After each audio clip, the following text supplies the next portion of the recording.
Senior citizens के लिए pension बहुत ही इम्पोर्टेंट होती है। पेंशन जो है वो बुजुर्गों के लिए एक बहुत बड़ा सहारा होती है। ऐसे में हमारी भारत सरकार जो है वो पेंशनर्स के लिए एक नया प्रोविजन लेकर आई है और इसके साथ साथ ऑनरेबल हाई कोर्ट ने भी पेंशनर्स के लिए एक बहुत ही इम्पोर्टेंट गाइडलाइंस और रूल्स दिए हैं। तो ये जो प्रोविजन जो सरकार लेकर आई है वो है लाइफ सर्टिफिकेट यानी कि जीवित होने का प्रमाण पत्र को लेकर। तो फ्रेंड्स, पेंशनर्स के लिए ये जो गाइडलाइंस है ये बहुत ही इंपॉर्टेंट गाइडलाइंस है जो कि हर पेंशनर को पता होनी चाहिए, जिससे वो इन गाइडलाइंस को फॉलो करते हुए पेंशन अपनी अच्छे से पा सकें और इसका फायदा उठा सकें। तो फ्रेंड्स, आज की इस वीडियो में हम जानेंगे कि लाइफ सर्टिफिकेट क्या होता है यानी कि जीवित होने का प्रमाण पत्र क्या होता है और कब सबमिट कराना होता है और इसके रिलेटेड ऑनरेबल हाई कोर्ट की क्या गाइडलाइंस आई हैं और हमारी भारत सरकार जो है वो इसके बारे में क्या कहती है। तो फ्रेंड्स, वीडियो को शुरू से एंड तक जरूर देखें, क्योंकि अगर आप भी एक पेंशनर और आपकी पेंशन आती है तो ये वीडियो आपके बहुत काम आ सकती है। तो फ्रेंड्स, मैं हूं एडवोकेट ज्योति और आप देख रहे हैं हमारा चैनल लीगल स्टोर हाउस। अगर आपने हमारे चैनल को अभी तक सब्सक्राइब नहीं किया है तो चैनल को सब्सक्राइब कर लें और नीचे दिए गए बेल आइकन को भी ऑन कर लें, क्योंकि लॉ से रिलेटेड ऐसी इंपॉर्टेंट इन्फॉर्मेशन हम आपके लिए लेके आते रहते हैं। तो फ्रेंड्स, बिना किसी देरी के शुरू करते हैं आज की इस वीडियो को। तो फ्रेंड्स, सबसे पहले तो हम ये जान लेते हैं कि ये लाइफ सर्टिफिकेट यानी कि जीवित होने का प्रमाण पत्र आखिर होता क्या है।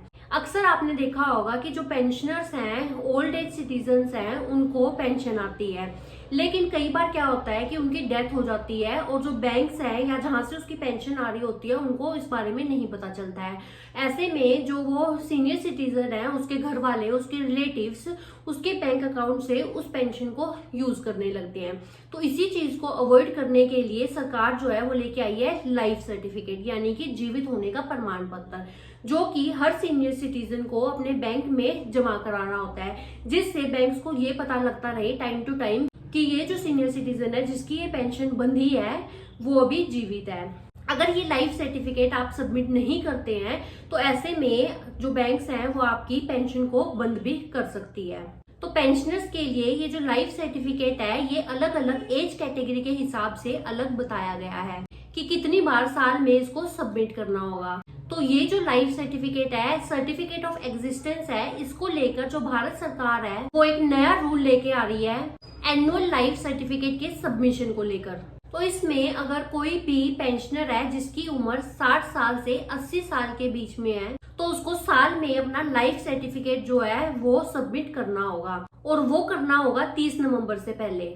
और अगर किसी पेंशनर की उम्र 80 साल या 80 साल से ज्यादा है तो उस सिचुएशन में उस पेंशनर को लाइफ सर्टिफिकेट साल में 2 बार जमा करना होगा, जो कि 31 मई से पहले और 30 नवंबर से पहले जमा करना होगा।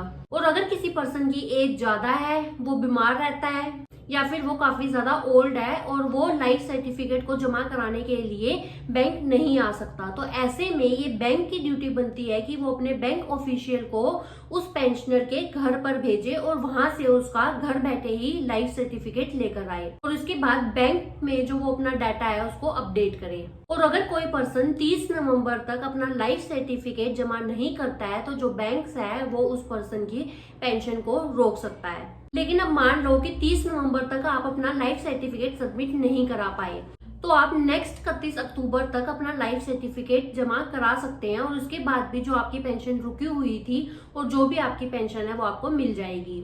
लेकिन अगर आप 31 अक्टूबर तक भी अपना लाइफ सर्टिफिकेट जमा नहीं करा पाए तो आपको उस सिचुएशन में भी टेंशन लेने की जरूरत नहीं है, क्योंकि उसके नेक्स्ट 31 अक्टूबर तक भी आप वो सर्टिफिकेट जमा करा सकते हैं, जिसके बाद आपको फ्रेश पीपीओ के अकॉर्डिंग जो पेंशन है वो मिल जाएगी। और इसके साथ साथ बैंक्स को एक बहुत इंपॉर्टेंट राइट दिया गया है कि अगर बैंक्स को पता चलता है कि किसी पेंशनर की डेथ हो गई है और ये पाया जाता है कि उसकी डेथ होने के बाद उसके रिलेटिव्स या फिर उसके एलआर जो हैं वो उस पेंशनर के बैंक अकाउंट से उस पेंशन को निकाल रहे हैं, विड्रॉ कर रहे हैं और उसको यूज कर रहे हैं, तो ऐसी सिचुएशन में जो बैंक्स हैं वो उस पेंशन को रिकवर कर सकती है।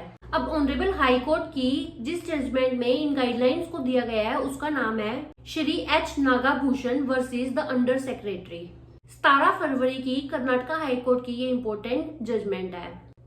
तो इस केस में भी यही हुआ। इस केस में जो एच नागाभूषण है उसकी उम्र होती है 102 साल। अब इतनी ज्यादा उम्र होने के कारण जो एच नागाभूषण है वो अपना लाइफ सर्टिफिकेट बैंक में जमा नहीं करा पाता है, तो उसकी जो पेंशन है उसको रोक दिया गया था। तो जब एच नागाभूषण ने कोर्ट में एप्लीकेशन लगाई कि मेरी जो पेंशन है उसको रोक दिया गया है, बंद कर दिया गया है, मेरी पेंशन मुझे वापस दिलवाई जाए, क्योंकि मेरी जो उम्र है वो 102 साल हो चुकी है और मैं इस उम्र में अपना लाइफ सर्टिफिकेट सबमिट नहीं करा पाया, तो इन्होंने मेरी जो पेंशन है उसको बंद कर दिया था।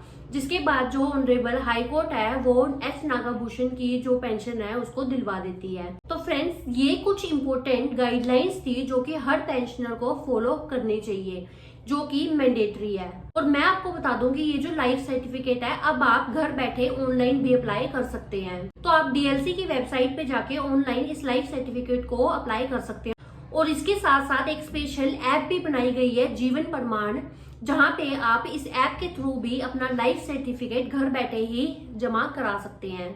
लेकिन अगर आप ऑनलाइन इस लाइफ सर्टिफिकेट को जमा नहीं कराना चाहते हैं तो आप ऑफलाइन बैंक में जाकर भी अपना लाइफ सर्टिफिकेट जमा करा सकते हैं।